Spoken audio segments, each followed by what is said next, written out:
para sa mga kabataan po na hindi na nagkakaroon ng magandang paggalang at pagrespeto sa kanilang mga magulang. Ito ay isang paalala sa iyo ng Diyos. Kung gusto mong magkaroon ng magandang buhay dito sa lupa, ang sabi sa banal na kasulatan sa mga Kawikaan chapter 1 verse 7 hanggang 11, ang paggalang at pagsunod kay Yahweh ay pasimula ng karunungan, ngunit walang halaga sa mga mangmang, ang aral at mga saway.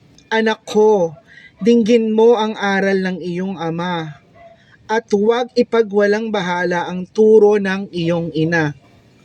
Sapagkat ang mga iyon ay parang korona sa iyong ulo, parang kwintas na may dalang karangalan. Aking anak, sakali mang akitin ka ng mga kasalanan, huwag kang papayag, tanggihan mo sila. Kung sabihin nilang halikat tayo ay mag-abang, bilang katuwa ay dalahungin ang mga walang malay. Itong Bible verse na to, guys, ay isang paalala sa iyo ng Diyos na huwag mong lalapastanganin ang iyong mga magulang. Lalong-lalo na kung pinapangarap mong magkaroon ng magandang buhay sa kinabukasan at sa hinaharap. Lagi nating igalang ang ating mga magulang sapagkat sila ang nagbigay ng buhay sa atin. Sila ang bumubuhay sa atin sa araw-araw at nagbibigay ng mga pangangailangan sa buhay natin. Kaya kapatid, nais ko lamang malaman mo na napakahalaga sa isang tao na magkaroon ng paggalang sa mga magulang.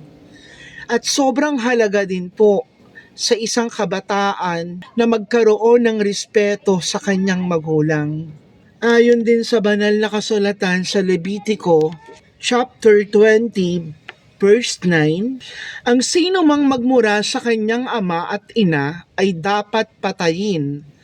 Mananagot ang sino mang lumait sa kanyang ama at ina. Kaya kung ikaw yung tao na tinutukoy na to, panahon na para baguhin ang iyong buhay. Panahon na para baguhin ang iyong sarili. At panahon na para magkaroon ng paggalang sa iyong mga magulang. Amen?